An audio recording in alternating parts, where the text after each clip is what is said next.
Jembatan Shirotol Mustaqim, lanjutan dari cerita sebelumnya. Assalamualaikum warahmatullahi wabarakatuh. Pertama-tama, dan yang lebih utama kita panjatkan puja-puji dan syukur kita kehadirat Allah Subhanahu wa Ta'ala. Sholawat dan salam semoga tetap tercurah kepada junjungan kita Habibana wa Nabiyana Kanjeng Nabi Muhammad Sallallahu Alaihi Wasallam. Cerita sebelumnya Allah berfirman, dan tidak ada seorang pun daripadamu melainkan mendatangi neraka itu.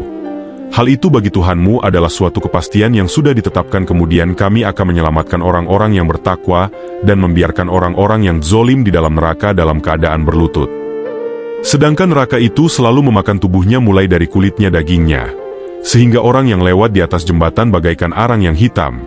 Kecuali orang-orang yang selamat dari neraka, sebagian mereka ada yang melewati neraka tanpa disertai rasa takut terhadap apapun dari kesulitan, tidak pula merasakan panasnya. Hingga ia berkata pada akhir perjalanannya, "Di manakah jembatan itu?" Lalu dikatakan kepadanya, "Telah engkau lalui dia tanpa kesusahan berkat rahmatnya Allah Subhanahu wa Ta'ala." Dalam suatu hadits dijelaskan bahwa apabila telah tiba hari kiamat maka datanglah sekelompok umat. Ketika mereka naik ke atas sirot jembatan, maka Rasulullah Shallallahu Alaihi Wasallam menoleh kepada mereka seraya berkata, "Siapakah kalian?" Maka mereka menjawab, "Kami adalah umatmu." Rasulullah Shallallahu Alaihi Wasallam berkata, "Apakah kalian telah melaksanakan perintah-perintahku?" Mereka menjawab, "Tidak." Maka pergilah Rasulullah Shallallahu Alaihi Wasallam meninggalkan mereka. Kemudian terjerumuslah mereka ke dalam api neraka jahanam. Kemudian datang lagi sekelompok umat, "Bertanyalah kalian, dan adakah kalian berjalan di atas jalannya yang benar?" Kalau mereka menjawab, "Ya," maka dapatlah mereka melalui jembatan itu, dan apabila tidak, maka terjerumuslah mereka ke dalam api neraka. Maka setelah mereka masuk neraka, mereka mengharap syafaat Rasulullah.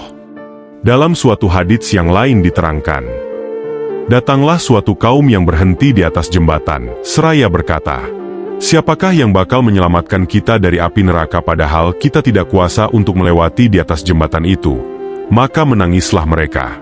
Lalu datanglah malaikat Jibril dan bertanya kepada mereka, "Apakah yang menghalangi kalian untuk melewati di atas jembatan itu?" Maka mereka menjawab, "Kami takut dengan api neraka." Malaikat Jibril berkata, "Ketika kalian di dunia menemui lautan, bagaimanakah kalian melewatinya?" Mereka menjawab, "Dengan mengendarai perahu." Maka malaikat Jibril mendatangkan kepada mereka sebuah masjid yang pernah mereka sholat di dalamnya dalam bentuk perahu. Maka duduklah mereka di atas masjid tersebut, lalu melewati syirot itu, dan dikatakan pada mereka, "Inilah masjid-masjid yang telah kalian pergunakan untuk sholat berjamaah." Diterangkan dalam suatu hadits, sesungguhnya Allah Subhanahu wa Ta'ala ketika menghisap amal perbuatan seorang hamba, ternyata amal keburukannya lebih berat dari amal kebaikannya.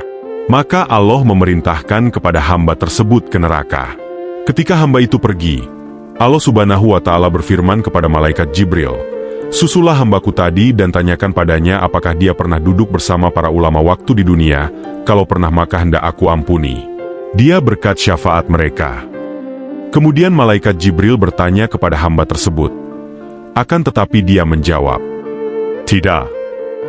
Kemudian malaikat Jibril kembali untuk mengadu kepada Allah Subhanahu wa Ta'ala, "Wahai Tuhanku, sesungguhnya Tuhanlah yang lebih mengetahui keadaan hamba-hambamu." Lalu Allah Subhanahu wa Ta'ala menyuruh kepada malaikat Jibril, "Tanyakan pada hamba tersebut apakah ia mencintai ulama." Maka bertanyalah malaikat Jibril kepada hamba tersebut, tetapi mereka menjawab, "Tidak." Lalu Allah Subhanahu wa Ta'ala berfirman, "Tanyakan padanya pernahkah dia bertempat tinggal pada tempat yang di dalamnya terdapat ulama."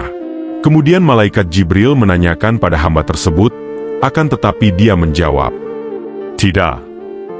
Kemudian Allah berfirman, "Wahai Jibril, tanyakan kepadanya apakah ia mencintai pada seorang yang mencintai seorang ulama." Maka Jibril menanyakan pada hamba tersebut tentang hal itu, lalu dia menjawab, "Ya." Lalu Allah Subhanahu wa Ta'ala berfirman, "Wahai Jibril, angkatlah dia, masukkan dia ke dalam surga, karena dia mencintai seorang yang cinta terhadap ulama waktu hidupnya di dunia. Maka aku ampuni dia karena berkah orang itu." Dan berdasarkan penjelasan di atas, maka diriwayatkan dalam suatu hadits bahwasanya Allah mengumpulkan beberapa masjid dunia pada hari kiamat yang bentuknya dirubah, seperti unta, kakinya dari intan, lehernya dari zafaron, kepalanya dari misik, yang harum baunya. Punggungnya dari zamrud hijau yang bisa menaiki unta itu adalah ahli jamaah dan orang-orang ahli adzan yang menuntunnya, sedangkan imamnya yang menggiring unta itu. Lalu mereka sama-sama melewati di pelataran halaman kiamat. Maka berserulah Allah Subhanahu wa Ta'ala, wahai para penghuni halaman kiamat, bukanlah mereka itu dari golongan para malaikat yang dekat, bukan pula dari golongan nabi dan rasul, tapi mereka itu adalah dari umat Muhammad yang sama menjaga solatnya dengan berjamaah. Dan diterangkan pula dalam hadits yang lain, sesungguhnya Allah telah menciptakan malaikat yang namanya Malaikat Dardail. Dia mempunyai dua sayap, satu sayap berada di barat yang terbuat dari takut merah, dan sayapnya yang lain berada di timur yang terbuat dari zamrud hijau yang ditaburi dengan mutiara, dan takut serta marzan kepalanya berada di bawah bumi. Yang ketujuh, dia manggil setiap malam di bulan Ramadan. Adakah orang-orang berdoa maka akan dikabulkan? Adakah orang yang meminta maka dipenuhi permintaannya? Adakah orang yang bertaubat maka diterima taubatnya? Adakah orang meminta ampun maka diampuni dosanya hingga terbit fajar. Sekian untuk cerita jembatan Shirotol Mustaqim. Dan nantikan untuk cerita selanjutnya dalam judul neraka.